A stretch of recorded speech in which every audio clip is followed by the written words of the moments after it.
and just doing all the mechanics that are necessary to make our community lecture series work. First to Brian Cummings, who's chair of this committee within the center, Judy Beck, who organizes our marketing and outreach programs, and Will Alvarez and also Kyle Good from UCI Media, who do such a fantastic job in terms of helping us to put these on. Two quick words, really three, about the center. Our role here on campus is all about the mission of Discover, Teach, and Heal. We have over 50 faculty from across 6 schools, more than 21 departments. We do everything from basic science and very basic research on up through translational work, and even translating the work that we do with stem cells and regenerative medicine into clinical trials that are focused on neurological diseases, on cancer, on all different sorts of indications. We also focus on teaching, of course, and that's a really critical element of what we do, both to our undergraduates and our graduate students, as well as we hope in communicating information to the community. And that really is what tonight is all about. This is the third in our COVID series. We're pleased to be able to offer a follow-up to the lectures we held in March of 2020 and also in September, which were extremely well attended by the community, and we're glad to be able to do that. And tonight we're going to hear from, again, 4 great panelists that are extending our knowledge about where we are in terms of the pandemic and how we're going to come out of this.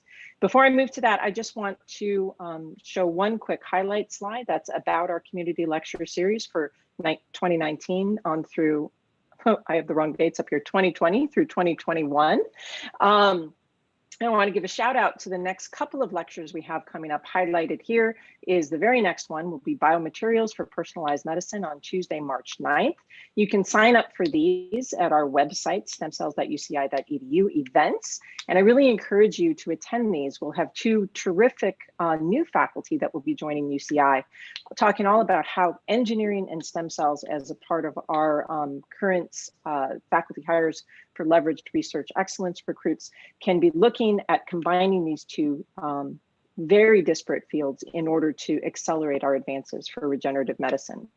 But tonight we have our COVID-19 panel. We're going to lead off with 4, again, terrific lecturers. Ming Tan, who has spoken to us before at our previous 2 panels about COVID-19 variants. Shruti Gohil, who's going to talk about the vaccine rollout, concerns and benefits.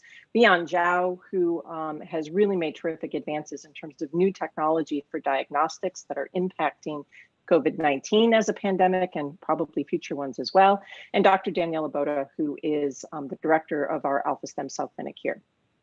So with that, I'd like to give a brief introduction to Dr. Tan. I'm going to stop my screen sharing. Ming, you can go ahead, please. All right. There we go. Good evening, everybody. Sorry, Ming, let me just give you a quick shout out. So Ming has his bachelor's from University of Florida and his MD from Johns Hopkins University here. He's a professor of microbiology and molecular genetics. He's also an expert in infectious diseases and has been really terrific as a resource in terms of helping us to help the community understand this pandemic and what we can do on a day-to-day basis in terms of dealing with it and how UCI is helping the community to manage. Ming, please go ahead. Thanks. Thank you, Eileen. So good evening, everybody. So as we all know, the virus that causes COVID-19 is the SARS-CoV-2 virus. And today we're going to talk about its variants and what to expect there. So the first thing to understand is that this virus is an RNA virus. Now, that's the genetic material in the virus.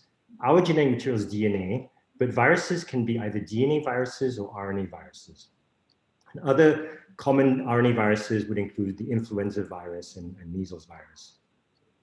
In terms of the RNA, the genetic material, viruses are small. So to give an example, this SARS-CoV-2 virus has a genome, that's the total collection of the genetic material, of 30,000 bases. And viruses tend to be in the order of thousands up to 1 million bases, whereas bacteria are several million bases and humans are in the billions of bases. So it gives you an idea of scale.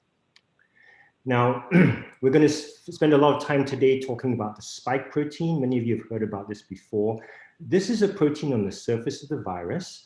And you've seen these photos of the coronavirus This crown around the virus, these little things are the spikes, so appropriately named the spike protein, and together they form this crown, and corona means crown, which is where this family of viruses gets its name, the coronaviruses.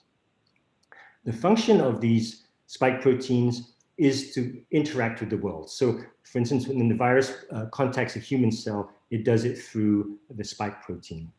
At the same time, this is a place where the human immune response can try and counter the virus.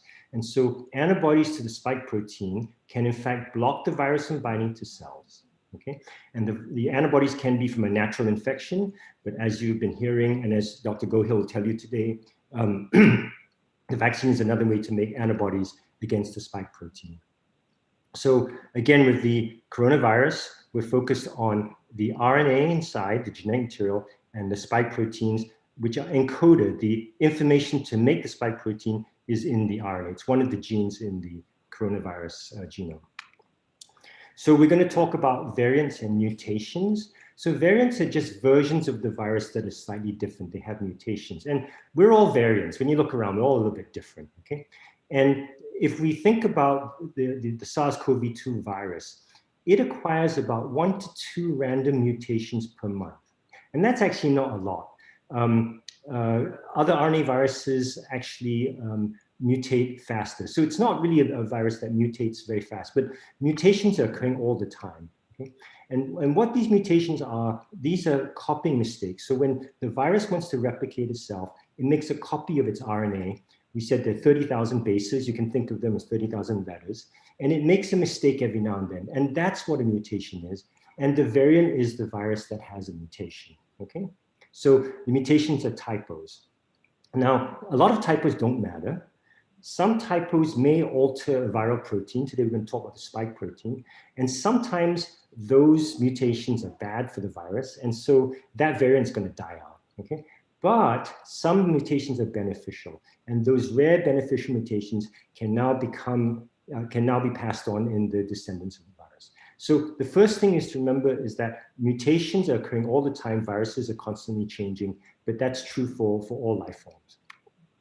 So the next important part is the selection. So we have these variants, but only ones that have some advantage succeed, okay? And we talk about this as a fitness advantage. So if that virus has something for the situations in that makes it reproduce and transmit better, then it can pass on, it can reproduce itself and its progeny will have this, and that mutation gets passed on from generation to generation. So examples of some advantage would be if the virus replicates better or transmits better from person to person. And again, if the mutations are deleterious, that variant will die out. So this is basically what we call a selection. Now the selection can change over time. So I'll give you an example. If we have a variant and it transmits better among older people, that's going to do well in a nursing home. It's not going to do well in a school. So you can have a specific selective pressure. Another example, which we'll talk about a bit more, is if you have a variant and antibodies don't bind as well to its spike protein, then that variant can do okay even if somebody has antibodies against the spike protein. So that would be a selective advantage for that virus. Now, these principles may be very familiar to many of you. This is what we talk about with natural selection or survival of the fittest. Basically, this is where we have mutations, and if there's some survival benefit, those mutations get fixed, the progeny pass on that mutation. And so really what we're talking about is viral evolution. The viruses are changing, they're evolving, but the selective pressure is selecting for ones that seem to have some advantage. So to put this in a very simple way, right, a mutation that is selected and then you have a variant. I have here some letters which represent the RNA, the genetic sequence in the virus, and we have the word goodie bag, and the virus is replicating, making copies of itself, and then it makes a typo. Okay, so now we change the G to an N, and it's very similar with the viruses. We happen to change a different base.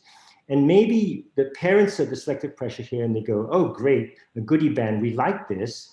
Goodie band does better over goodie bags, and now all you have are goodie bags, and the kids are upset, okay? And then the thing about these mutations is these are variants now. The variant can further acquire mutations. So you can have another typo, and maybe the G gets changed to an F, and now you have a foodie ban, and the parents go, we don't like a foodie ban. That one doesn't have a selective advantage. It gets weeded out and doesn't make it, okay? But then over time, maybe we have yet another typo, and now the G goes to an H, and we have a hoodie ban, and the selective pressure doesn't have to be the same. In this case, it could be schools, and they say, oh, we like a hoodie ban a lot. And next thing you know, the hoodie ban variant has become the predominant strain, and we no longer have the goodie ban. We don't have the original goodie bag, okay? So this is how variants can be selected, okay? Now, in practice, this is what's been going on with the SARS-CoV-2 virus. In fact, the pandemic strain that has gone around the world is not the original strain in humans. So the original strain from Wuhan was called a D614 strain. That's just the name for it. But then there was a mutation in the spike protein gene, right? And this mutation is at position 614 in the spike protein. You don't have to know these details, but this strain is the G614 strain. It basically altered one base. So these are the letters of the RNA. Actually, for the aficionados, the T is for DNA, but basically the GAT got changed to a GGT, so that's our typo.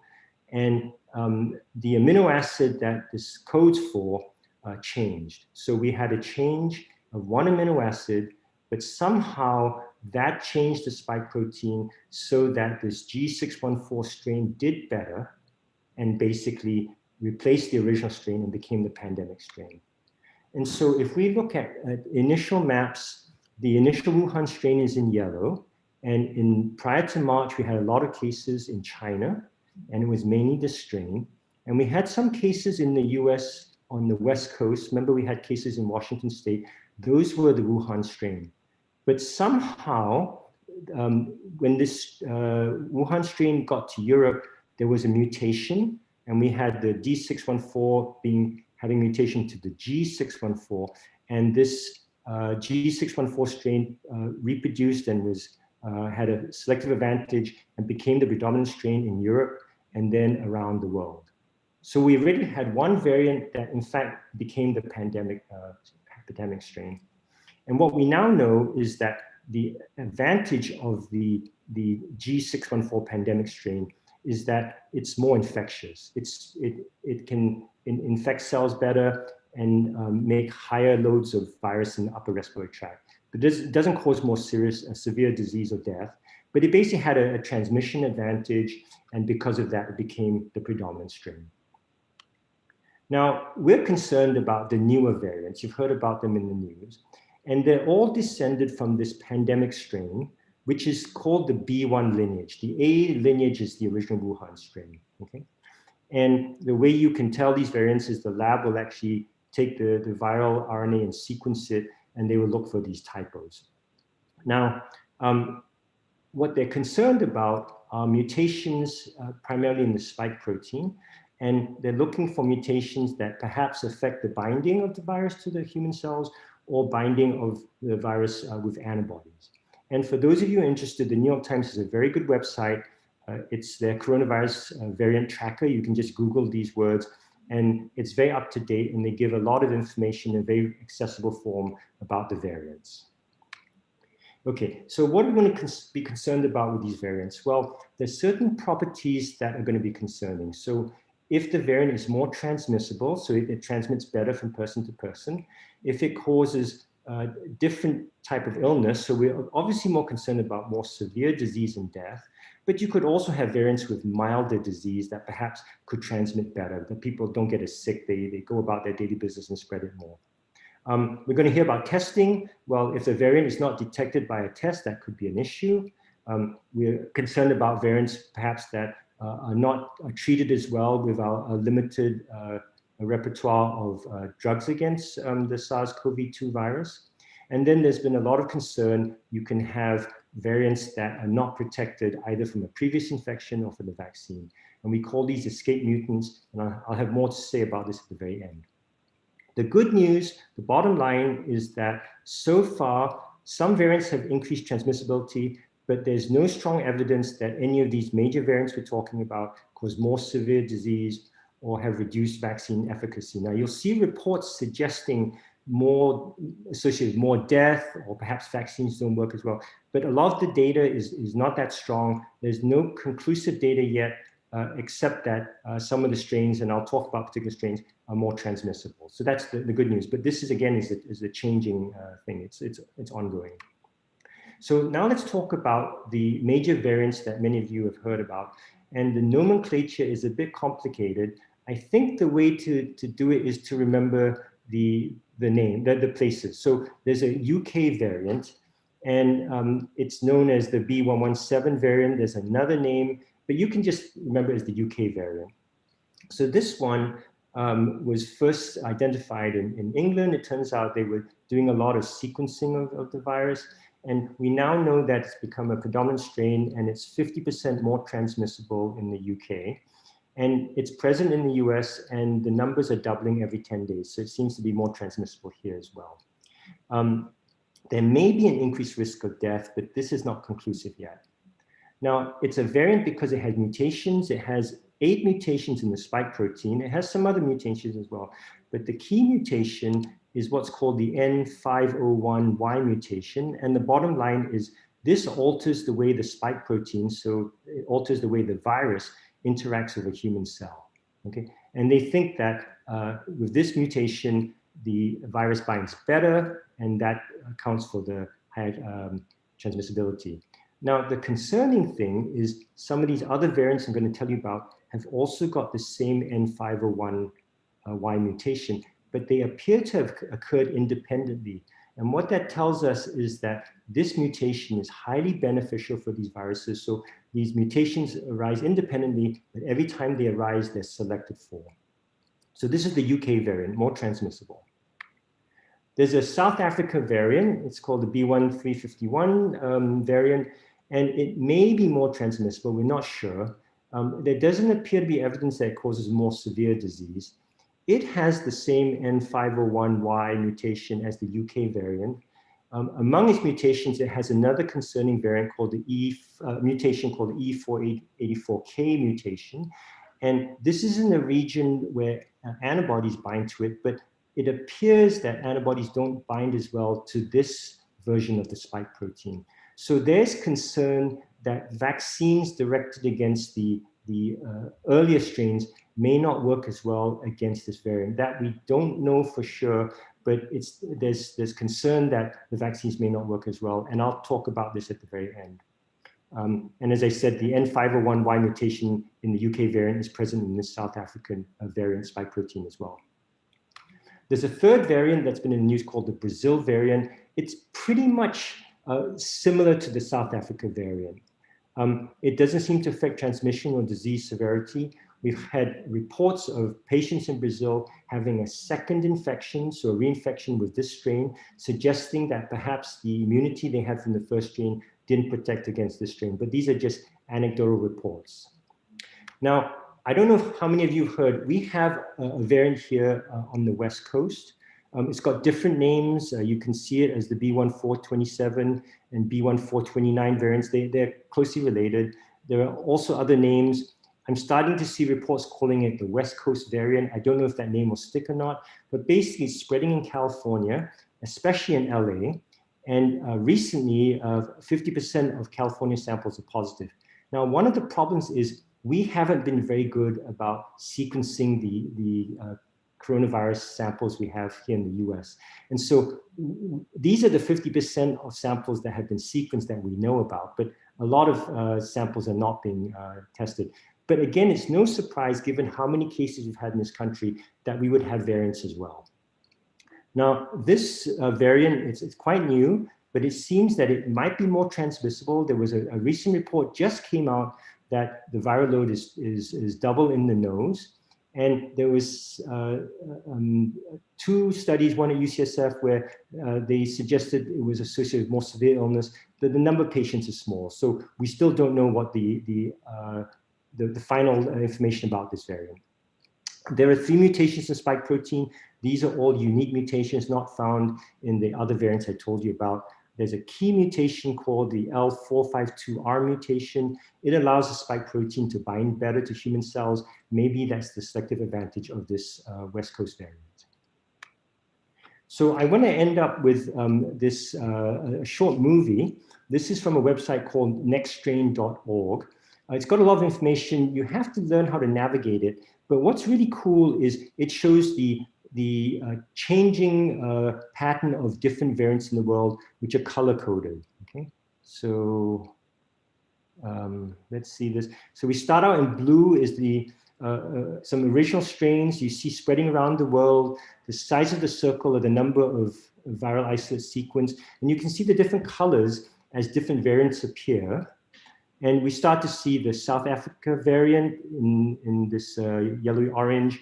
There's a UK variant. There's the Brazil variant.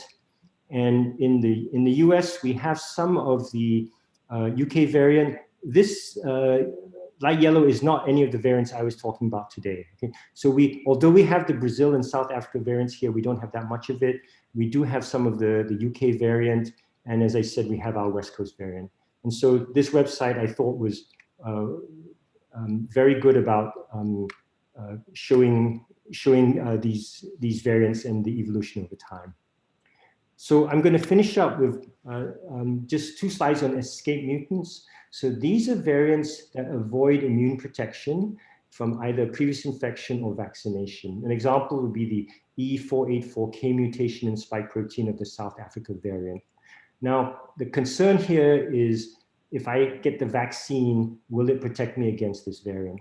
And both the vaccines that are approved in the US, the Pfizer, BioNTech, and the Moderna vaccines that we're now getting here in California, they protect against the major variants. You may hear people talking about perhaps there's lower protection against these variants, but the bottom line is the vaccines still protect, okay?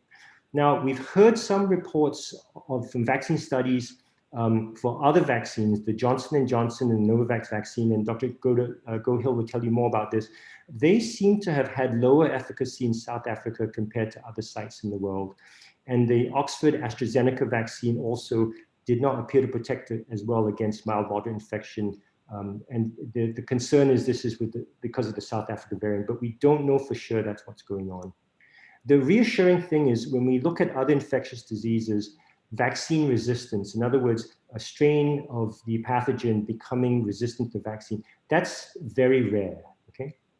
And so my final slide is what do we do about these variants? Well, the best strategy is to reduce the number of infections. The mutations are occurring when the virus is replicating. So the more virus we have, the more virus replication, the more chance we have for mutations. So the tools we have are the same tools we've had from the beginning, which is wearing masks, social distancing, but now with the vaccine. If we can protect people and not have so much spread, then we won't give the virus that much of a chance to mutate and to select for particular variants. Now, in terms of the vaccine, even if we have a situation the vaccine doesn't work as well against the variant, they can reformulate that vaccine so that it can target the variant spike protein. So basically, we may need a booster shot or another version of vaccine as we do for the flu vaccine every year, but we can basically rejigger the vaccine to cover the variants. So I wouldn't be too concerned about variants right now, but obviously when you hear about it in the news, look to see the information, what's different about the variant, is it more transmissible, does it cause more severe disease? But the bottom line is, if we limit the number of infections, we'll also deal with the variants. All right, well, thanks very much. Thanks very much, Ming. If I could ask you to mute and turn your video off, and Dr. Gohill, if you could go ahead and start your video and unmute, that would be perfect. I'm getting back into my community lecture Zoom groove here. It's a challenge for all of us. So I have to say that I neglected to convey some important information in terms of questions. I know that Judy just put this out on the chat to all of the participants, but I just want to say out loud, in case you're not monitoring that, if you have questions, we really will try to get to all of them. Please submit them through the Q&A. The panelists will try. They may be able to answer some of those as we're going along live, but I'll be collating them on the side. We're going to let all of the panelists give their presentations, and then at the very end, they'll stay on and we'll have a chance to moderate as many questions as we can coming in, again, trying to make sure that everything does get answered for you all. So again, thanks for joining us if you're coming in. I'd like to welcome Dr. Gohill, who has really graciously agreed to share her time with us and most importantly with you this evening. Dr. Gohill has her MD from Tufts University. She did a fellowship in infectious diseases at the Albert Einstein School of Medicine. And here at UCI, she's the Associate Director for Epidemiology and Infection Prevention, such a critical part of what UCI's COVID response has been. And so with that, I'm going to turn it over straight to her because I'm sure she's a really important part of why so many of you are here tonight. Thanks, Treni, for joining us, and please go ahead and take it away. Of course, great. It's great to be here. Thank you, everybody, for joining us. I'm going to try to go through with a quick enough pace so that we have time for questions, and I hope that we cover as much as we can about vaccination because it is pretty much the most important thing we can do to help end this pandemic, and I'm hoping that I can show you how comfortable you can and should be with vaccination. To set the stage, I think everybody's been seeing all of these numbers, and so we won't perseverate, but millions and millions of cases of coronavirus worldwide with many attributable deaths. Here is what things look like in Orange County. The only reason why I'm sharing this slide, we went through something in July here. Everybody remembers that. Remember the lockdowns beginning sometime around here and then through our summer. And then, of course, everybody in my business understood very well that we would see a surge, most likely in the fall, and indeed we did. And usually surges are about 2 to 10 times higher than any pre-surge that you may see in an off-season time. So just like clockwork, we see this happening around the holiday season and as our relative colder season here in California begins.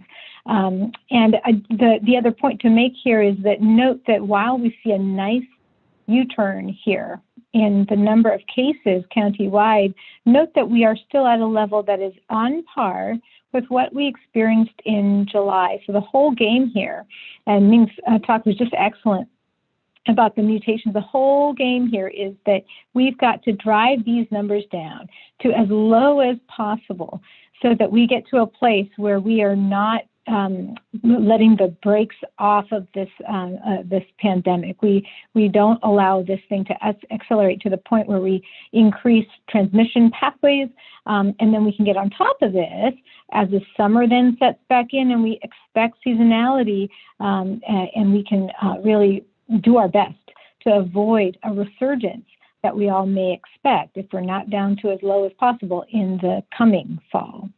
Wanted to just share this with you all in case people, we feel good. We like the idea that we have fewer cases to deal with here in Orange County, but make no mistake, we are still at a place where we are in our purple tier to really be able to get to a place where we can drop down to the lower risk prevalence in our community. We do have a ways to go. We're at 20.7 cases per 100,000. Another big thing to point out here is this health equity quartile. This is a portion here that amongst those who are at highest risk and where COVID is spreading at the highest rate. These are people who are essential workers, who work, who are disproportionately African American or Latino in ethnicity in Santa Ana, Anaheim, and Garden Grove. We got to get these numbers down to see all the community benefit as well. So what is the COVID mRNA vaccine? I think many of you understand this, but I'm just going to make sure that we're all on the same page as to what it means when we have an mRNA vaccine. And what that is that mRNA is in all of the cells in your body. It encodes instructions on how to make proteins. And in specific for the COVID mRNA vaccine, the instruction set is for making the spike protein, which Ming told you all about. And that's a protein that recognizes your human cells.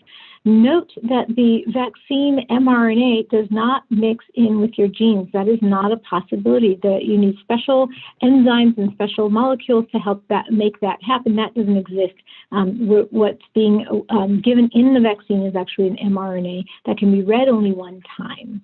And in a short period of time, your body can make the spike protein in response to the messenger RNA that has been given, and then builds antibodies and proteins, and you become immune to the virus should you see that in the future.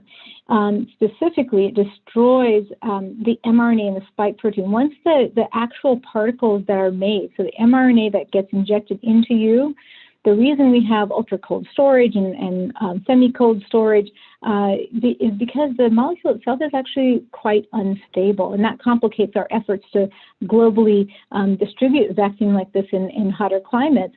But that is a good thing for those of you who are worried. This mRNA is unstable; it'll disintegrate, and you're only left with your own body's antibodies that fight the infection.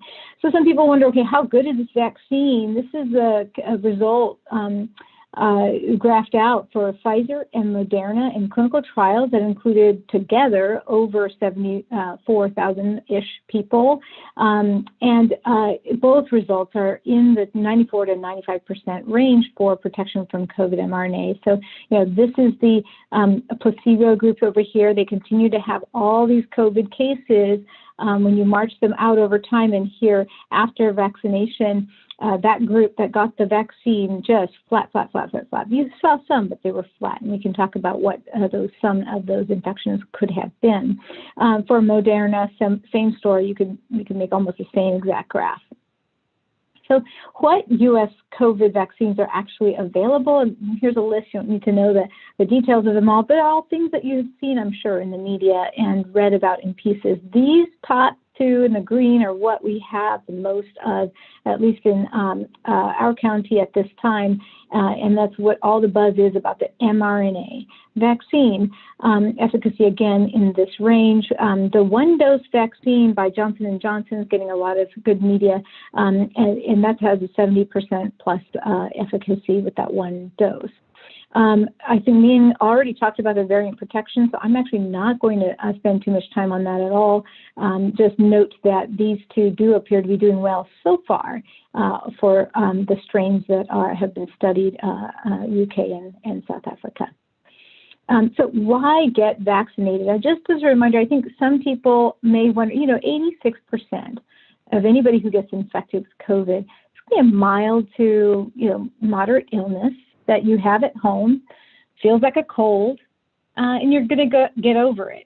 In some percentage, you end up with a very serious coronavirus, and that's all the hospitalization that you're seeing and hearing about. And when you have a nascent population, a population in which the immunity is not there, then of course the absolute numbers of COVID cases are going to start stacking up on you.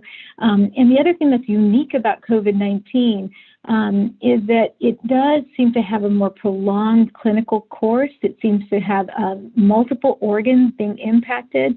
There are other viruses that do similar things, but this virus, boy, it really sucks into that lung sometimes in some people, particularly those with chronic diseases.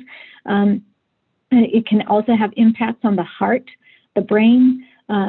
Strokes have been associated with COVID, blood disorders, including clotting dysfunction, so you can have blood clots, and liver and kidney damage as well. There are also, you all have heard about this term about the long haulers, the post-infection syndrome, in which, fine, you get the COVID and you're going to get over it, but then you end up with this chronic pain type of syndrome, aches, pains, people describing brain fog, previously healthy individuals, sometimes young, in their 20s and 30s, describing sort of a difficulty with processing information. So all of these are things that we need to get our numbers around and understand a little bit better, but make no mistake that this is something that you want to protect yourself from. Of course, reinfection, it can happen. It's not the most common thing, but it can happen, and as this season unfolds, we will learn more about that. Hospitalization and death does not bear mention. And I wanted to say, will the vaccine make me sick? This is one of the biggest sort of questions that we get around vaccines. And, what does it mean if it makes you sick? Is it because of the vaccine that I'm sick? First of all, again, this is not a live vaccine, unlike some of the other vaccines that we do have. It is not infectious. The actual particle being injected into you is not an infectious agent. It does, however, stimulate the immune response, and your immune system, because it works so well, will show some of the signs and symptoms like fatigue, headache, muscle aches, chills, joint pain, fever, nausea. Some people say, oh boy, this is just like COVID in the first place. Yeah, it is. But that's partly because both viruses and vaccines work through the same chemical pathways that are generated from your liver to generate the antibodies that are needed to fight off the infection. So you'll have these maybe for the first day or two after the vaccine. I'm showing you here rates. Some people were interested and had heard things in the media about Moderna versus Pfizer. Moderna perhaps having a higher side effect rate. It is a little bit higher. It's not that much more. But in both cases, make no mistake that after the second dose is the more common time when you're going to have symptoms of illness. And I definitely have to say that when I got after my second dose, I didn't feel much for my first one, but after the second one, you definitely do feel it. And just take that as a sign that your immune system is doing exactly what it should be doing. Do the vaccines work against the variants? This is the slide that I had put in, and I don't think I have much more to add than what Ming had so elegantly already discussed.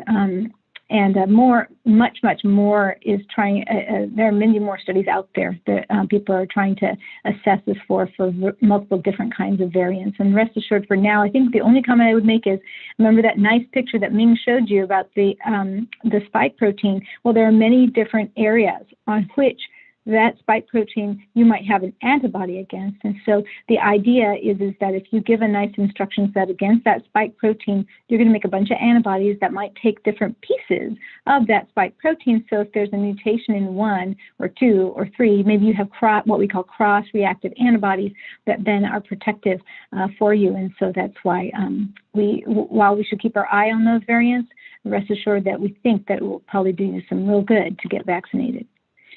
So if you've already had COVID-19, do you need to be vaccinated? This is a very common question as our rates go up in the county in general, and we're coming off of a recent surge. The issue here is that COVID-19 infection, there have been early studies that show that it's not clear people make antibodies that last very long. When you get a mild or asymptomatic disease, it's also not very clear how long they'll last, even if you had a severe hospitalization, and or what kinds of antibodies you're going to make against the virus compared to any new strain that you might then become later infected with. And so the recommendation at the level of CDC and national guidance is that if you've had COVID-19, go ahead and still go get your vaccine. We have a more robust immune response that's made when you get vaccinated.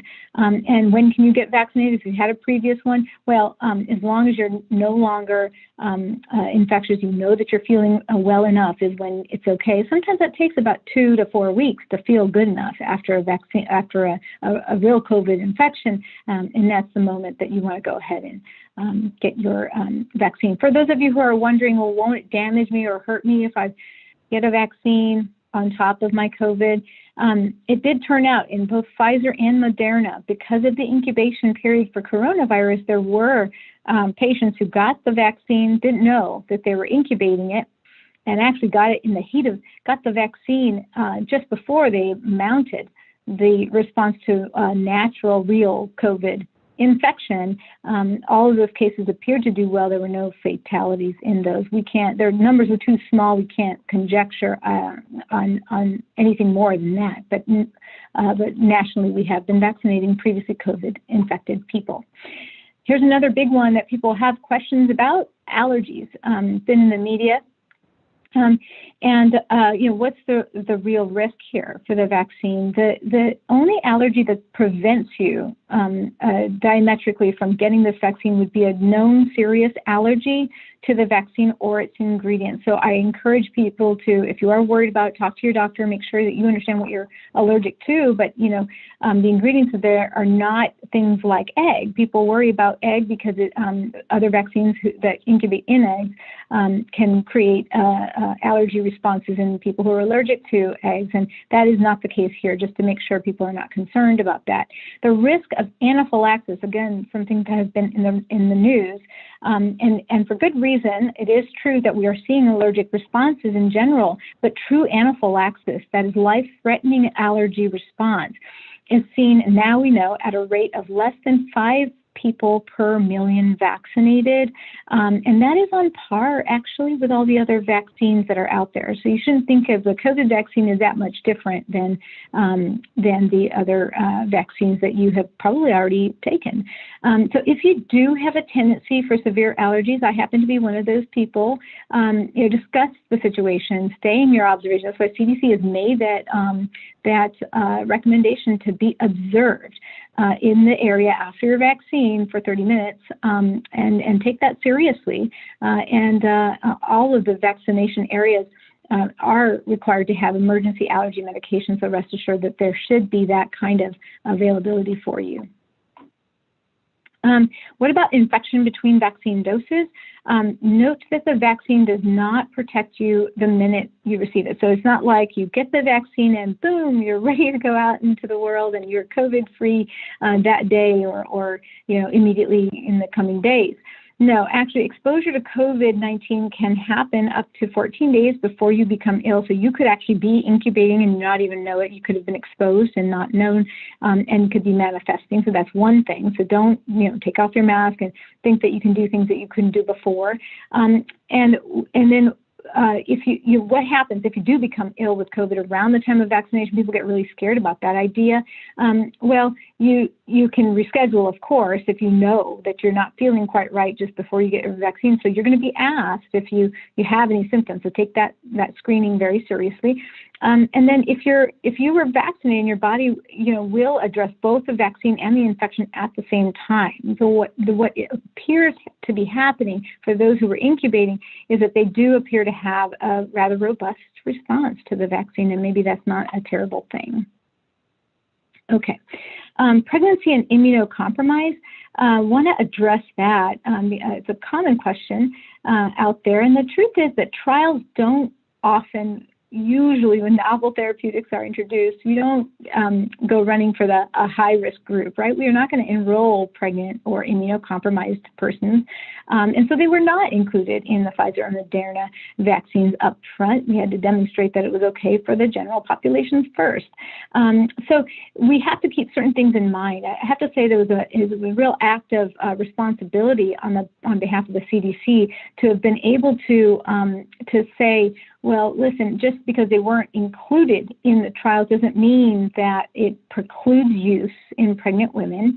And meanwhile, pregnant women do have, as well as immunocompromised hosts, have a higher risk for severe illness should they get infected. They knew pathophysiologically that mRNA does not cross the placental barrier, right? It doesn't go through the placenta, but guess what does? Protective antibodies do. And they also get passed on to your baby from breastfeeding. So the issue is not so much safety per se for the immunocompromised and for some of for pregnant women, but the question would be for partial benefit. For the immunocompromised, take them that your immune system isn't working as well. Obviously, if we give you a vaccine, you're not going to be able to make as many robust of a antibody response as somebody whose immune system is working perfectly well. So you've got to discuss with your doctor whether you're a candidate for the vaccine, whether you should take it. And at the end of the day, the CDC said, this is a personal choice, best made for timing. The National Obstetrics Society and Transplant actually do go ahead and recommend vaccination, even though the data is not out there. And just as of yesterday, pleased to say that Pfizer did announce COVID vaccine trials to begin for use in pregnancy. And I'll also mention that for UCI Health, we are case by case offering vaccine for these higher risk individuals. So when can kids get involved with vaccination? Some people are wondering about schools and when they're going to open up and or vaccination for their kids because of various reasons for protection. So there is no U.S. vaccine that's authorized for children less than 16. So off the bat, you should know that right now, if your kid is less than 16 years old, there's nothing actually available or authorized.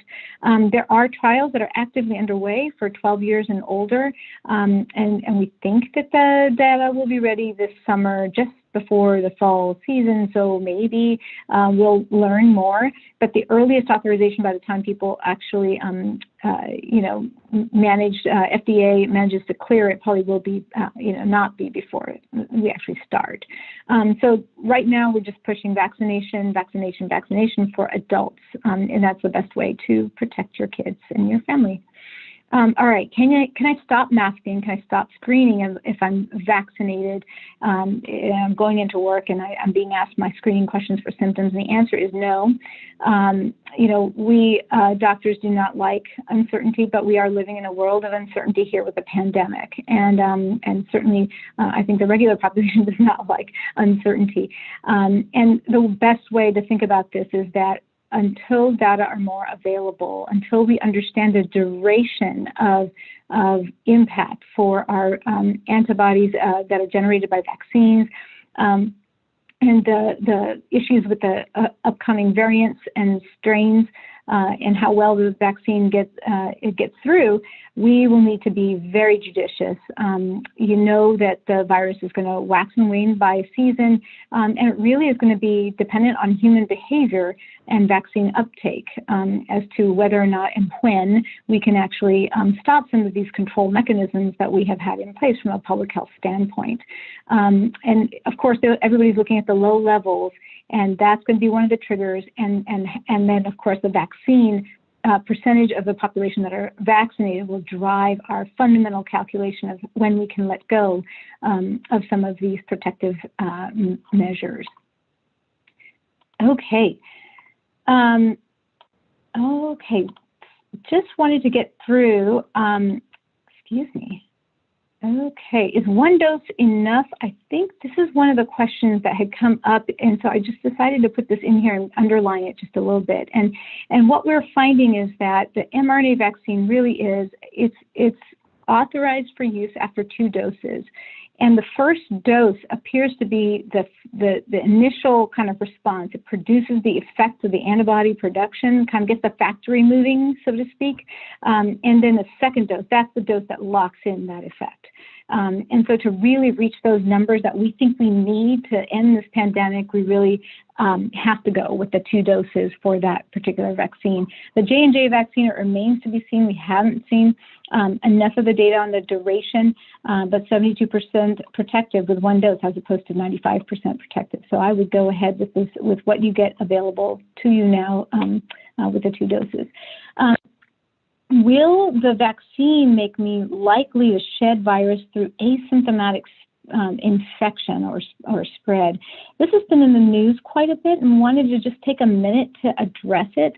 So the vaccine, remember that the vaccine is not alive, right? So you're not going to get COVID from the vaccine. It doesn't make you sick with COVID or actually shed COVID, because some people think that that's what is meant when somebody talks about a post-vaccine asymptomatic infection. So that's not really what people are worried about or thinking about.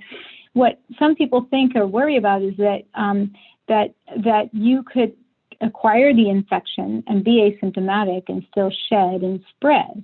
If you actually do get sick from coronavirus, then yes, can you shed the virus? Yeah, it's true that you can shed the virus, but the likelihood of you being protected, 95%, really substantially drops that risk.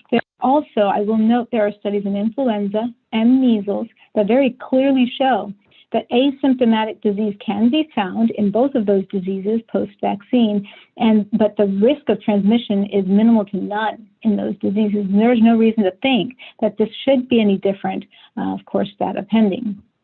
And then finally, there's no colonization state, that state where you can just harbor the virus forever and ever, and you can just keep shedding it. That's not a thing, although people do portray it that way sometimes in the media. And then finally, there's some other things that people talk about.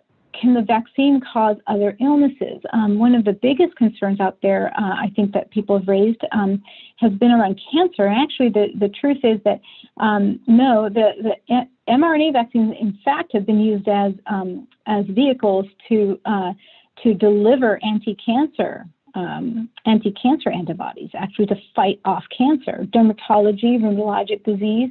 So actually, it's pretty exciting technology for fields other than infectious disease. So just know that its ability to cause cancer is not something that is known or expected.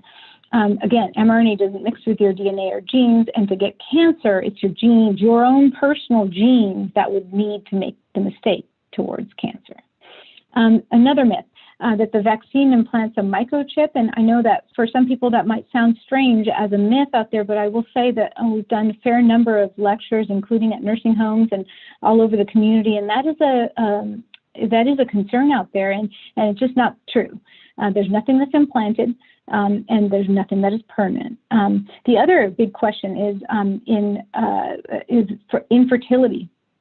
Can the vaccine somehow, there are news media stories that are circulating that it can affect your long-term ability to get pregnant, and that's just simply not true. The vaccine components stay in your arm, try to make their way up into your lymph nodes, and they don't make it to your reproductive organs. That's nature's grace. They do not mix with your DNA genes. Okay, and then another thing that people say, okay, well, maybe I'm going to hold off on vaccines and wait for, more information for safety concerns. And we'll just say that, at this point, the trials were done, 70,000 some odd people, and then we now are at a place where we're post even the trials. Now we have 43 million people in the United States who have received mRNA vaccine and 25 million outside the U.S. This confirms that really it's mild side effects, sometimes not so mild in some people, but nothing that causes severe illness and rare allergic reactions. And meanwhile, we're dealing with this pandemic. It's still quite a reality, and protection is urgently needed. So finally, when will COVID-19 come to an end? I wanted to share this slide with you about herd immunity.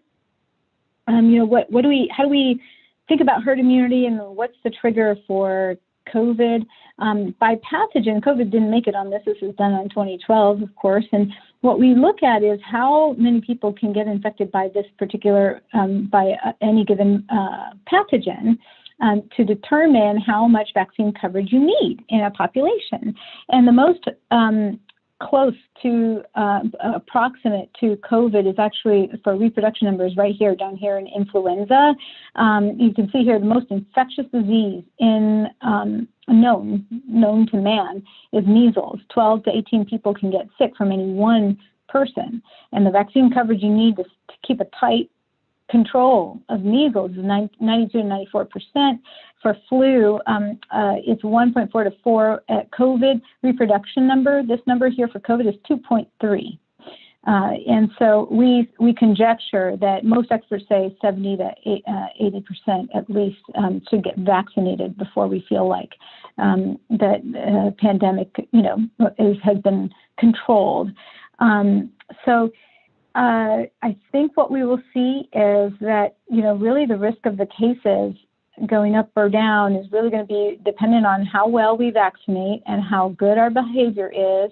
Next winter, if we do a great job between now and July, then we won't see things like nursing home outbreaks and community outbreaks. And if we do a bad job, we will see those things. And then, so it boils down to these things. I know it's frustrating to hear, and even if you get the vaccine, that for now, social distancing, masking, hand hygiene, these are all things that we have to continue. We're in this pandemic together. We're in a world of uncertainty, and we've got to just encourage each other to do the right thing until we know this thing is gone. And I just want to plug this. We do have an outward-facing FAQ section on the UCI website that really addresses a lot of these questions. So hope anybody with questions can feel free to visit that site. And that's all I have. Thanks very much, Dr. Gohill. That was an extremely comprehensive presentation. If Avian, if you could go ahead and get ready to screen share so that your slides are up, that would be great. I do want to highlight again for everyone who's tuning in, I know that Dr. Gohill really tried to address a number of the questions that had come in earlier on in the day within the content of her presentation. We will be taking questions at the end. We will try and make sure that we get to all of them, but I can see that she's already covered a lot of things that have come in on the Q&A over the last hour. We are a bit pressed for time, but I do want to give our other panelists a chance to go ahead. So I'd like to introduce Dr. Zhao. Dr. Zhao has his PhD from McMaster University. He did postdoctoral work at Harvard and at MIT. He is a very valued member of both PharmSci and bioengineering department here at UCI, and of course of the Stem Cell Research Center. He's also quite unique because he's a very entrepreneurial professor, having launched a couple of startups during his tenure here at UCI. So Vian, if you would go ahead with your presentation, thanks very much for your time and for being here tonight. Great. Thank you very much, Aline. It's just really excited to be here today. I think we just heard two excellent lectures on the biology of the virus and also the vaccines. And I now want to tell you a little bit on the COVID testing side and some of our effort at the UCI in this area. Just a little background. We now have three main types of tests for COVID-19. Both the molecular test and antigen test can be used to detect the active infection with the virus. So in other words, these molecular tests and antigen tests can diagnose if you have the virus right now. So they typically involve nasal swab sample, and in the case of molecular test, which is the gold standard and the most widely used right now, we detect the viral RNA molecules and using a PCR reaction. Whereas in the antigen test, we look for specific proteins called antigens found on the surface of the virus. Antigen tests can be easier and faster to do, but they are often not as reliable as the molecular PCR test. So in the middle, you have antibody or serology test, which actually detects the antibodies in a blood sample. Antibodies are proteins in your body when your body mounting an immune response against the virus, which is heard that earlier, and they can take a couple of weeks to develop. So antibody tests will tell you if you had the infection from the virus in the past. So here's just another way of presenting the utility of some of these tests at various stages of the infection and disease. If you are experiencing symptoms of COVID-19 or think you may have been exposed to the virus, you want to use PCR and antigen tests. So they typically work in the first 2 weeks after you contracted the virus, but it become less useful after the virus is cleared from the body. The antibody test, on the other hand, measure the host immune response to the virus, specifically antibodies, which can take a few weeks to develop, as we just heard. So they're not very useful at early phase to detect the active viral infection. But these antibody molecules, especially IgG, are long-lasting in the body, and you may still be able to detect them after a couple of months or years. So that's why antibody tests can tell you if you have had the infection in the past. So in here, with that background, and now let me tell you a little bit of our own work here at UCI, which is microarray-based antibody test we've been developing here at UCI. So this is a work in collaboration with Dr. Philip Filner at the UCI Vaccine R&D Center. So again, just a reminder, so this test is to measure antibody response to determine if you had a COVID. So for this test, we only need a drop of blood sample. Typically, we collect the sample through a finger stick, which is very easy, quick, and non-invasive. And then we add the sample to a microarray chip, which comprise a comprehensive panel of respiratory viral antigens. And these antigens are the molecules that are found on viruses, so we can use them to capture antibodies in the sample. So using a salvage assay, we can tag antibodies with fluorescence, which can then be measured using a fluorescence imager. So effectively, we can actually run hundreds of different antibody tests on a single chip, with the size of a thumbnail. And because of the large number of antigen we use here, our tests have really high sensitivity and specificity, and can really outperform conventional method that typically only measure 1 or 2 markers. In fact, our assay can provide 100 times more information than the conventional method, and it can uniquely reveal the composition of antibodies or the fingerprint of the complex immune response, which can become really important when we evaluate efficacies of a therapy or vaccines. So, and this assay is also very modular. As the virus continues to evolve, as we just heard, we can easily recustomize the antigen panel to detect the immune response to the new variants.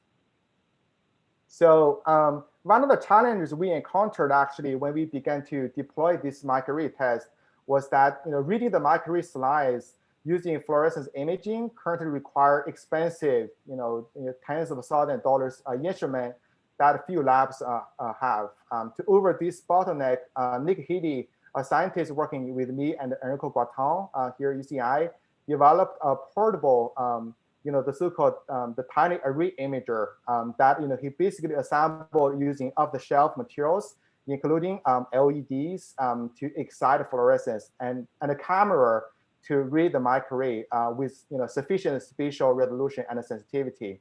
So you can buy this part from Amazon actually, which only costs a few $100s. But the tiny array imager can achieve equivalent performance to this bulky commercial imaging instrument that costs at least 10 times more. So this portable and low-cost imager can enable us to deploy our tests more widely, especially to resources limited settings. So one of the most important applications of this serology test is actually to measure the prevalence of COVID infection for public health applications. So in collaboration with UCI School of Public Health and the School of and also the medical center, so we actually performed over tens of thousands tests right now already for healthcare workers as well as for the residents in the county. So this is a picture of finger stick samples being collected in a drive-through setting. So as you can see here, the initial UCI Medical Center seropositivity back in May last year only had 4.5% seropositivity. But in December, that increased to about 13%. And the initial Orange County sero survey had about 12%, back in the summer, which was actually, much higher than what we initially expected.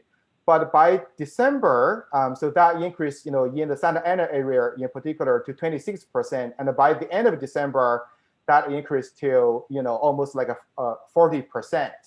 So, and now you notice the exposure levels are much lower actually on the UCI Medical Center campus than the Santa Ana area. This actually might be due to transmission control measures enforced by the hospital compared to perhaps less rigorous control measures used in the rest of the public.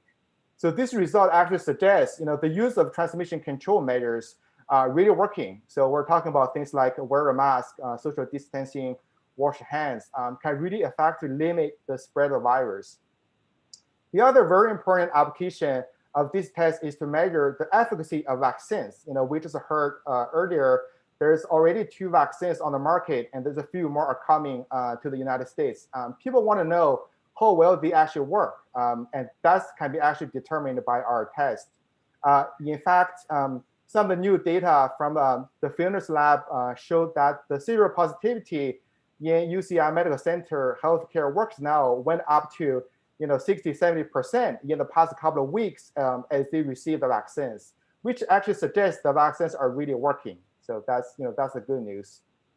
So another exciting project we're working on right now is to repurpose this microarray test for a comprehensive respiratory viral antigen test.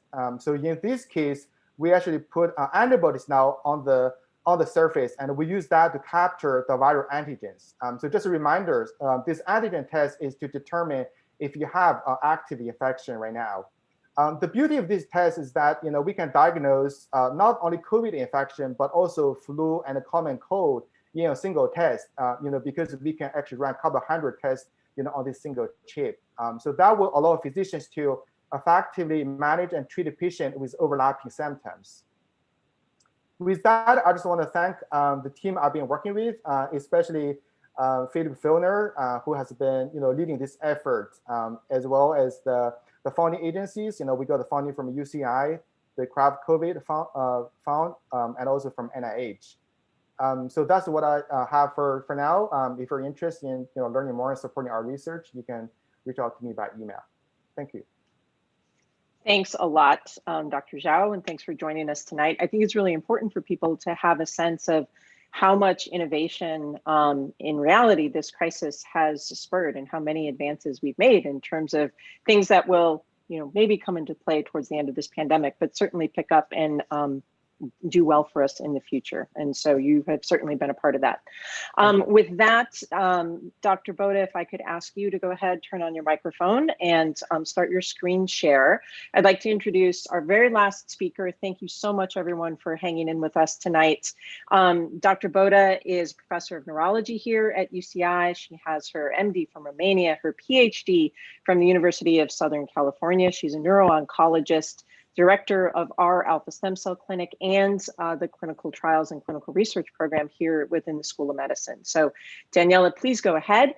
I have a compiled set of questions. If I can just remind our panelists to hang in here, and I have been pulling the questions off of the Q&A from those of our participants who are posting them. So I will have some collected areas to be tossing out for discussion as soon as we are wrapping up. Thanks again. So thank you so much for the introductions. I also want to express my gratitude for all the people that are still with us this late time in the evening. And I want to share a little bit about what we do in the field of developing new treatments for COVID in the School of Medicine and in our Stem Cell Research Institute, more specifically our clinical trial arm, the Alpha Stem Cell Clinic. You have heard quite extensively today about the multiple needs for detection, prevention, and treatment for this pandemic that has changed our lives. And I would like to walk you through the methods and ideas that we have in order to go back to a more normal pattern of existence. So the first things that we're going to talk about on cellular therapies will be the possibility of prevention, moving at the treatment of symptomatic disease, especially trying to prevent the biggest events, namely the hospitalizations and the ventilation. And ending with something that's becoming more acute in our mind, the convalescence and long-term complications from COVID-19. As for many people afflicted by this disease, it becomes more apparent that neurological complications, liver damage, heart damage, kidney damage, as well as psychological distress linger around for months and possibly for years.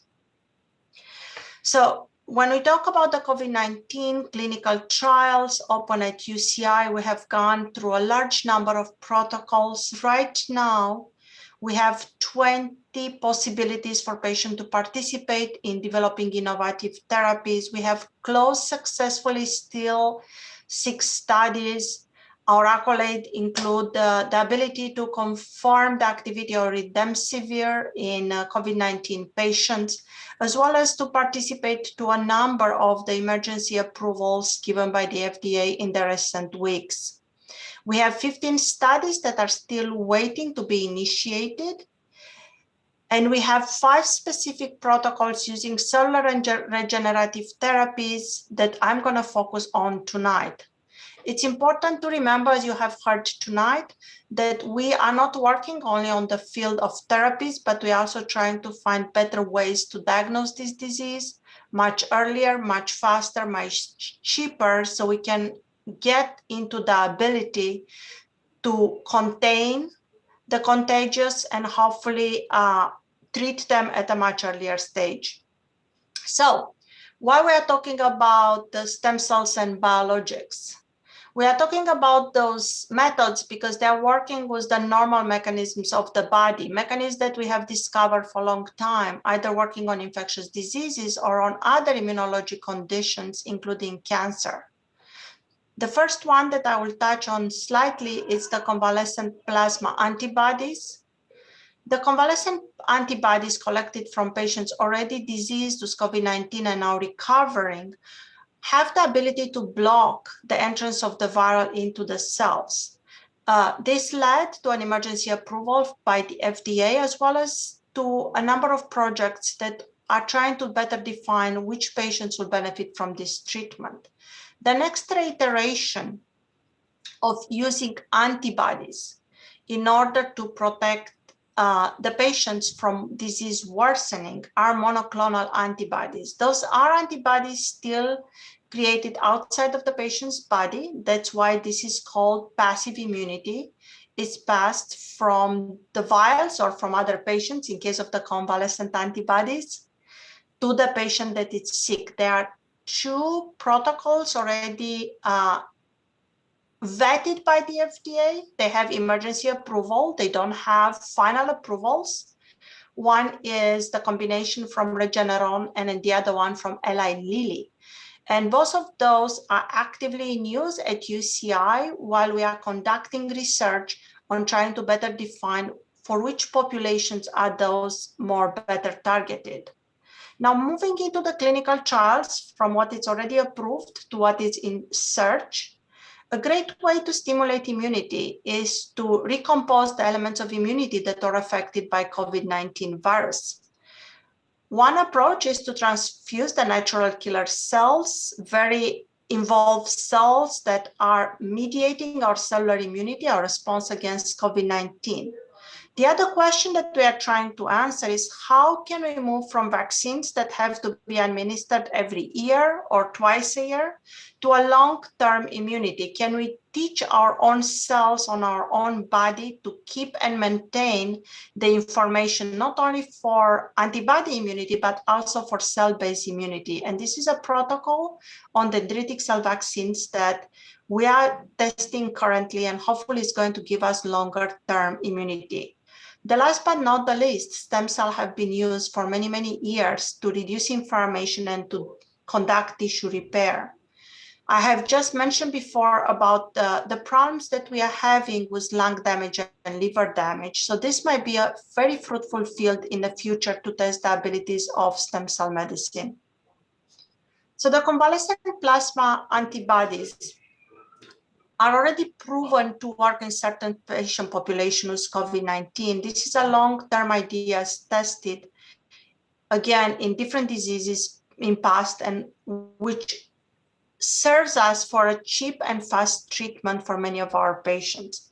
The questions that we are now trying to answer with the collaboration of other of our colleagues in a CERM-sponsored project is to try to identify the super donors, the people that have high immunity, and when they donate the plasma, their plasma can truly save other patients that are in risk of getting intubated or maybe in the risk of dying. The other question that we are trying to address on those protocols is, can we get more participations from minority groups?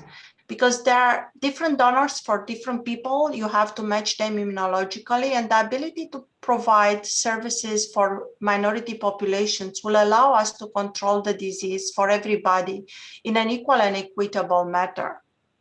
So if anybody that listens have gone through COVID-19 and wants to participate, I want to remind you that that's a very small blood donation that can help a lot of people to be better informed.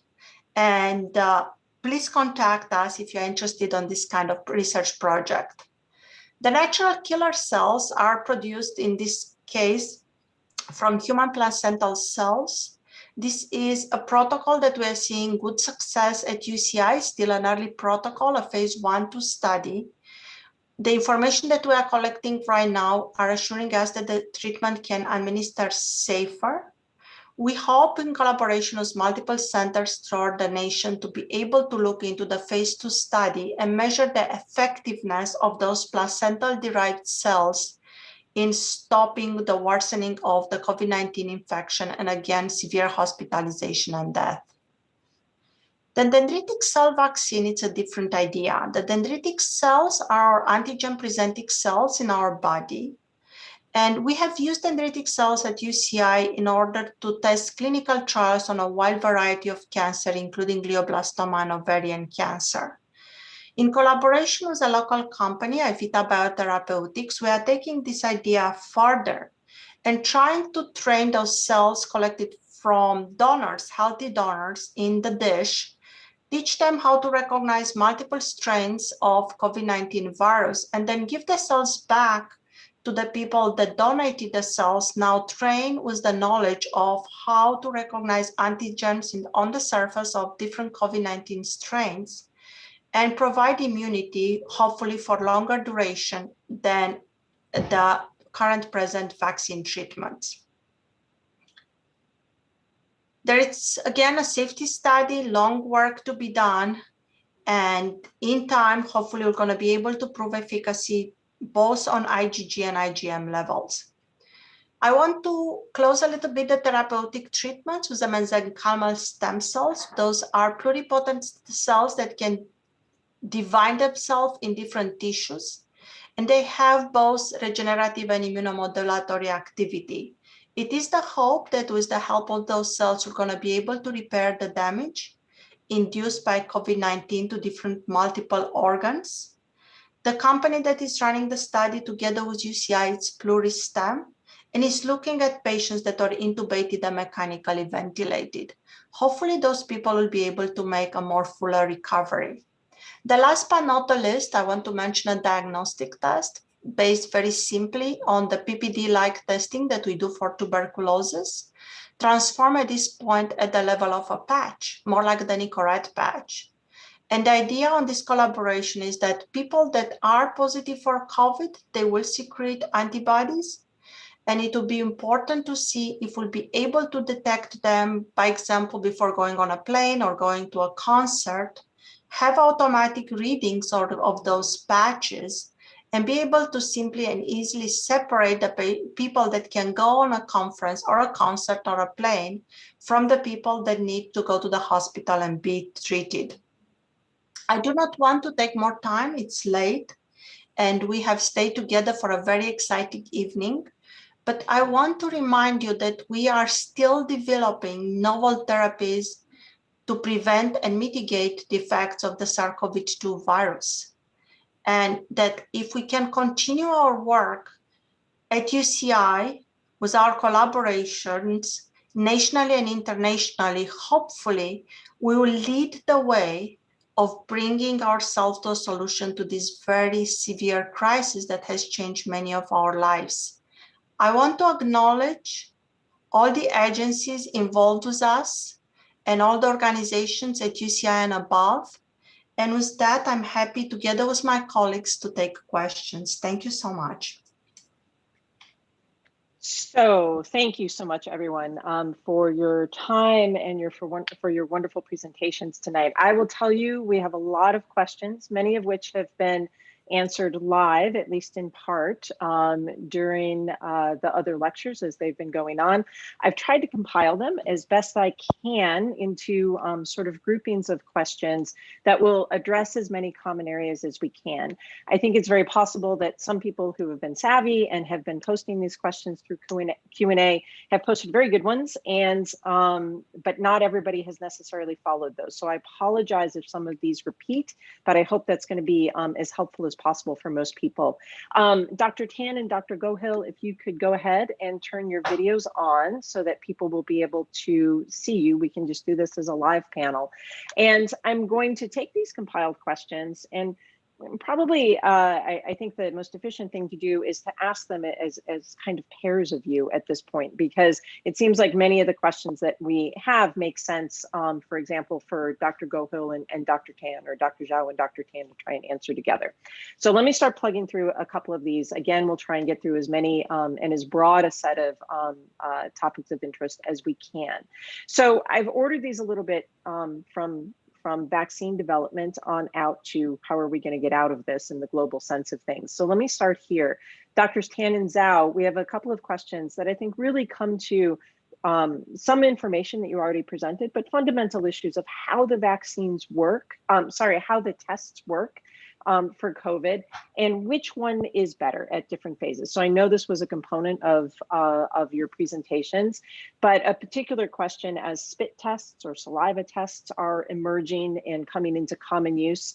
I think the best way I can reduce this question down is to say, is that better than a nasal swab? Does it matter? When would be the appropriate time in terms of testing? I think there's pretty clear answers that both of you can give on this. So Vian, do you want to go ahead and start? And then if Dr. Tan has anything to add, he can go ahead. Okay, so I think to diagnose COVID, the PCR, the nasal swab is the gold standard. And there are, emerging tests, using like saliva tests, like a mouth rinse. There are a couple of FDA-approved emergency use tests, for those as well. So those are easier to acquire the sample, and especially for children, I think that's really easier. But typically, their performance are not as reliable as PCR tests. I think the way to look at it is there are different tests for different purposes. So there's sometimes when you want a very accurate test and you don't want to miss anything. There are, and you will put up with a test where you will have to wait for the result, and maybe the test has have to be done in the lab. But you can also imagine that if you could have an easy test you could do at home that was cheap, and maybe only is 70% good, but you could do daily testing, that would serve a different purpose. So I think that over time, we'll have, again, different things for different purposes. I think an easy, what we call point of care test you could do for yourself would be really useful. Yeah, that's great. I think that covers both aspects of the question. If I could go ahead and follow up with the two of you, an interesting question I think that came in that speaks to so many of the issues that we've seen over the last year is why the US has lagged behind other countries in terms of sequencing. And I think what's really intended here, the question is about identifying the variants, which now we're starting to hear a lot about, but really only over the last couple of months. And so if one of you wants to go ahead and start, and perhaps the other one can fill in. Maybe Ming can lead on that question, actually. I think this really reflects failure at many levels. And when we look back as a country with so many resources, we have done so badly. And you just have to compare to many other countries to see we have so many cases. We have a fragmented healthcare system. I mean, those of you who try to get a test, it has been very difficult to get a test. Now with the vaccine rollout, I mean, I think they are doing a wonderful job, but it's not that smooth. And I think what I'm hoping is after this pandemic is over, we revisit some of the issues about healthcare for everyone, affordable healthcare, more than our fragmented healthcare system. I mean, what I'm worried about with this vaccine rollout is you have to be assertive and go out there and get the vaccine. What about all the people who don't have internet access, who don't have transportation? They're all going to fall through the cracks. Our system, the weaknesses of our system have been exposed. So I think the answer to the question is we just haven't done a good job. And I think what we have seen is even messaging has been bad. We should have had better leadership, better messaging. I mean, to me, you ask why is the testing no good? What I would say is, why didn't we wear masks? It's not asking that much. So we unfortunately have failed at many levels. Yeah, if I may, because this, as a basic scientist, this is something that we end up talking a lot about at our community lecture series in various forms.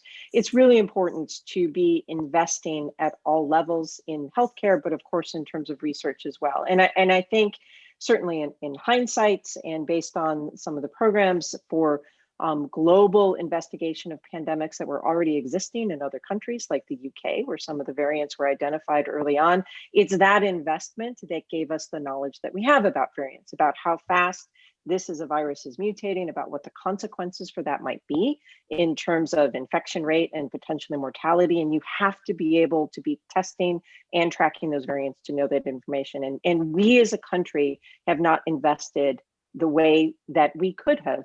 And that is true of much of what we do in terms of healthcare and basic science here. And it's something for us all to think about, I think, in the course of this pandemic and where we're going to be moving in the future. So that's my addition to your take on that. If I could. We can do better.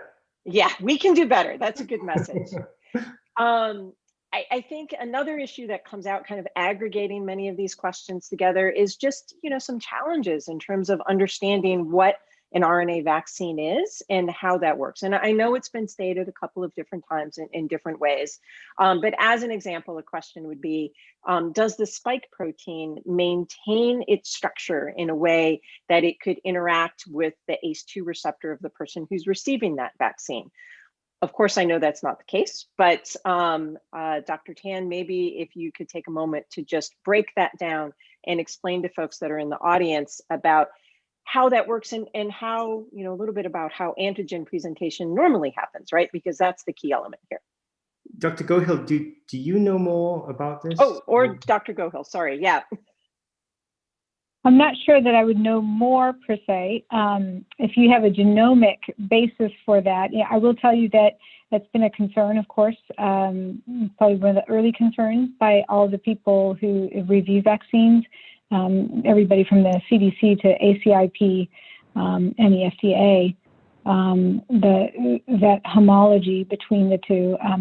To my knowledge, to my understanding, there has not been a direct study looking at ACE inhibitor epitope recognition.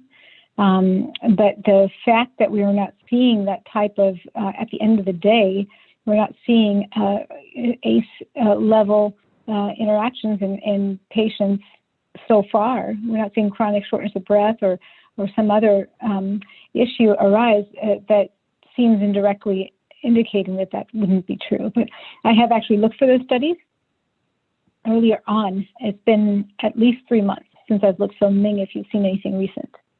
I think the question was whether the spike protein that is being made when you get the vaccine could sort of function as the spike protein in the virus and interact. Right. I'm not aware of any information that I think the way to look at it is that the spike protein, there was a question asking what cells make the spike protein, and it's really dendritic cells. So these are specialized immune cells. They have the capability to take up the mRNA through phagocytosis. So they're making the spike protein. There's not that much spike protein being made. I don't think, I don't think the spike protein, enough is being made. I don't think enough is out there to interact with the ACE receptor on cells. Eileen, do you have anything to add there? So I would just, although I'm not an immunologist, I do teach some aspects of immunology in the medical school. And I think the key thing that may not be obvious to folks that are non-scientists is that this is about what your body does when you're making antibodies naturally. You take a protein and you don't present it as a whole protein. You have what's called an antigen presenting cell. Dendritic cells are professional antigen presenting cells. And their job is to break up those proteins into little tiny bits, and they display them on their cell surface in the context with other proteins that are made in your body. And that's what triggers your immune response to make antibodies. It's why the utility of these RNA vaccines may be so great in terms of tackling the variants, because you're getting this diverse antibody response, as you explained, Ming, in the course of your presentation. And that's because you're chopping up the spike protein into bits and pieces that get presented in the context of other immune proteins. That's just a part of how generating an antibody response happens, which kind of means by definition, you're not going to have a whole lot of whole protein around. If you're generating an effective immune response, it's because you're chopping it up into bits to begin with, I guess would be the take home that I would suggest. Okay. So we have a pack of questions about risk factors in terms of taking the vaccine. And Dr. Gohill, I think you really did such a wonderful job of trying to cover a multitude of these questions that were anticipated coming in. But in case not everyone followed the Q&A, I'd like to just highlight a couple of those so that we're sure that everybody comes away with the same take home. And I saw that you gave an answer, a live answer to one question that has come in. And I think it really speaks to a lot of the things that we need to be concerned about in terms of how are we going to get out of the pandemic at this point. It's by having people get vaccinated, but there are a lot of concerns and myths in terms of what's out there in the context of vaccines. So one question that's been asked is,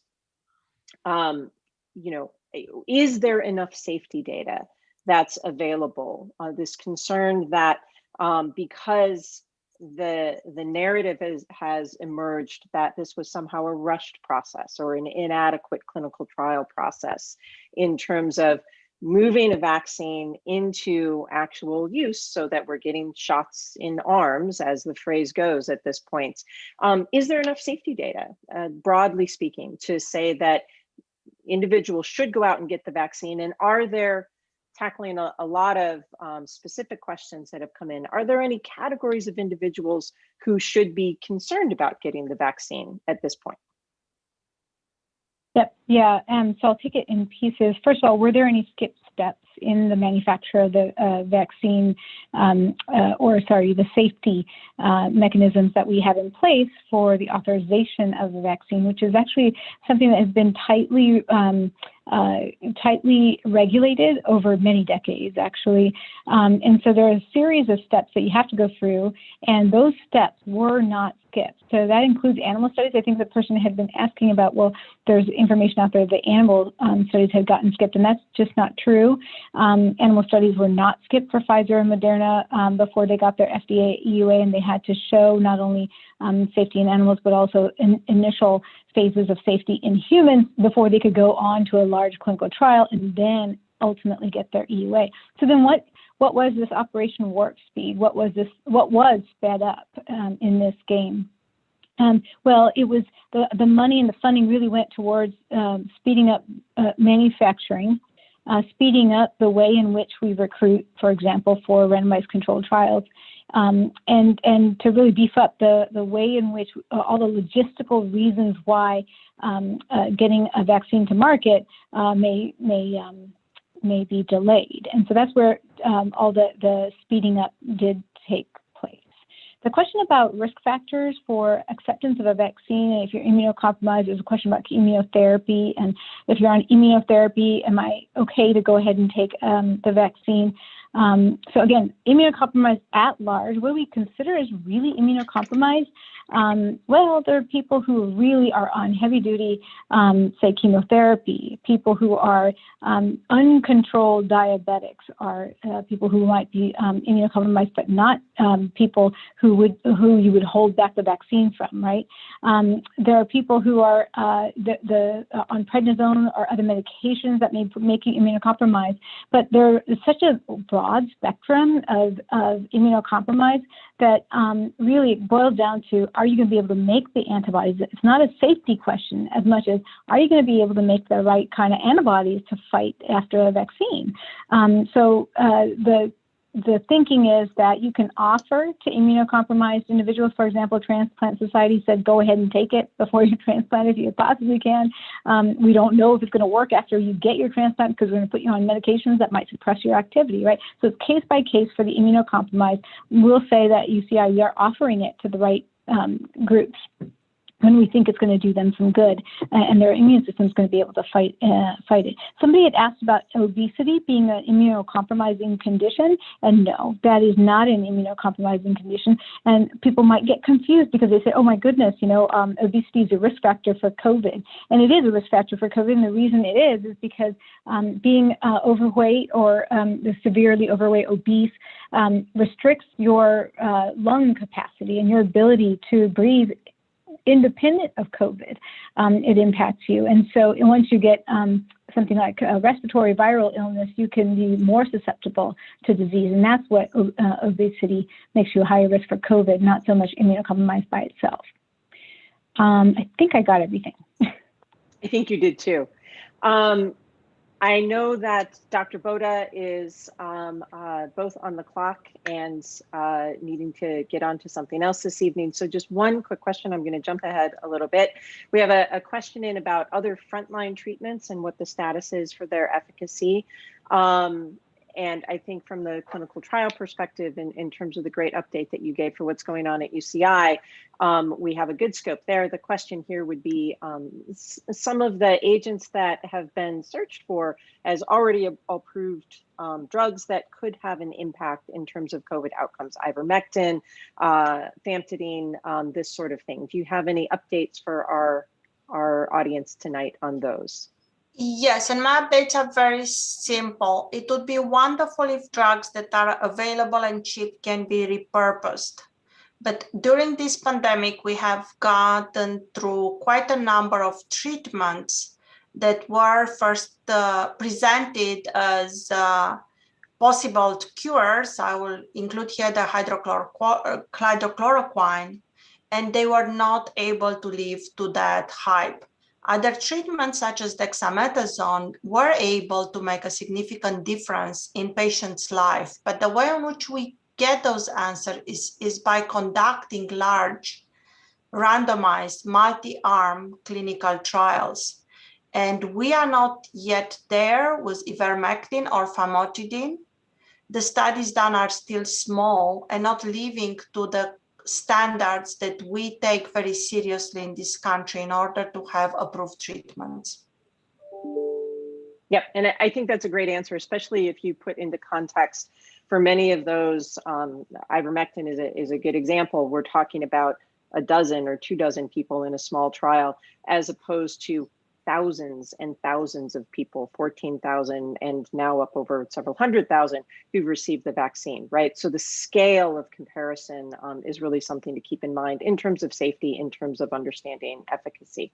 Thank you, Daniela, very much for your time, and we'll bid you a good night. If everyone else could hang in for a couple of minutes, I've got just 2 more questions. We do still have 98 participants on the line. If you guys can hold in for a few moments more. 2 areas that I want to explore. One set of questions that it has come in is about long haulers. What percentage of people are really infected that have become infected with COVID are long haulers? And have we seen a group of those folks that have actually transitioned back into, a normal status, right? Or is it unknown what long hauler really means at this point? And Dr. Gohal, I suspect that's going to be to you for sure. Yeah, it's largely an understood entity. There have been a number of clinics and a number of trials and studies that are already underway to address this question. How long does this post-COVID effect last for? Is estimated, because you don't have a fundamental clear diagnosis that everybody agrees on, it's hard to put numbers around it, but it's estimated as around 10%, we think, or less, somewhere in there. And in terms of how long the duration of the symptoms, most of what I have read has been in the months level. I haven't seen anything beyond 6 months. I think this is what the participant had asked, but I haven't seen anything beyond 6 months, but that also is a consequence of of where we are in the pandemic. So what we'll see coming up, I think lots of unknown questions, but lots of funding for research actually going in this direction as well. Yeah. So then I guess one closing question to the other panelists, to all of the panelists really, Dr. Tan, Dr. Zhao, and Dr. Gohil.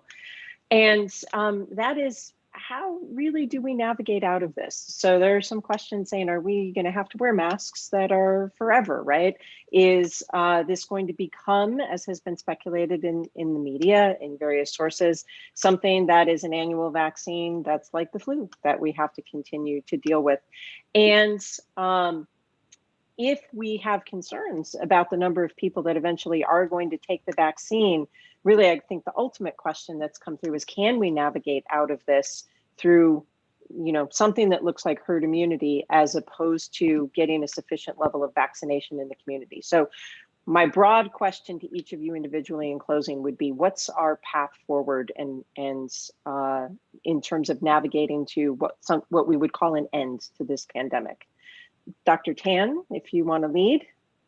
So I will not go with, I think, what other people say, but I will make a pitch for think globally and act globally. And the reason I say this is because we have the resources to vaccinate everybody in this country. Now, whether people want the vaccines is a separate issue. We can't forget the rest of the world. If poorer countries don't have access to the vaccine and the virus continues to circulate there, then variants will arise there and they will come back to haunt us. So this is one where we need to deal with this at a global level because it is a global crisis. And that means thinking beyond our narrow borders. Yeah, outstanding. Dr. Zhao. Yeah, well, I mean, the one thing I just want to see, is kind of reiterate what Min said earlier is, everybody is a key part of this. Everybody is responsible. I think, we can do much better in many aspects, but I think everybody has to be very serious about this, in order, to put this,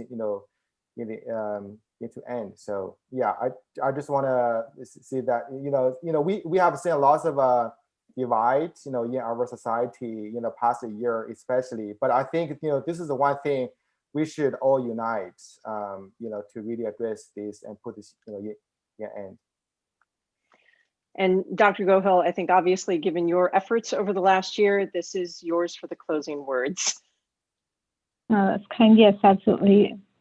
Vaccine. Vaccine, keep the masks on, wash your hands, socially distance until we're out of this thing, minimize all transmission pathways, and that's the way to get through this thing. I did want to make maybe one comment because I saw something come through about the Spanish flu 1918, and it's kind of related to this question of how does this thing end. And I think people have this idea that when a pandemic comes and you don't hear more about it later, that it's gone. But actually, 1918 Spanish flu is a great example of over 500 million people getting infected, and then it wasn't that proof it burned through society, right? It is what it did. It killed a lot of people, and then those who remained became immune. But it didn't just go away. The next year it was back. 1919, and it became a circulating form of the virus until another more infectious virus kind of took over the playing field, and that's exactly what we saw in 2009 for the H1N1, the 2009 strain. It was a dominant strain for several years, about 6 or 7 years after it came on the scene. Will we see something like that with COVID? Yeah, I think so. We could very well if we'll get on top of the vaccines. So I think we're going to close there. It's about 8:45. So thanks to everyone for attending tonight. I'd like, on behalf of all of our participants this evening, I'd like to really thank our panelists, Dr. Tan, Dr. Zhao, and Dr. Gohil for, again, your time, for all of your efforts over the last year, and for your words of wisdom in terms of helping people to understand what this is, as our understanding has all been emerging over the last year, and this last really important bit about how we're going to navigate it by hanging together, thinking globally, acting locally, and finding a path forward, which we will. So thanks again. Good evening to everyone, and stay safe out there.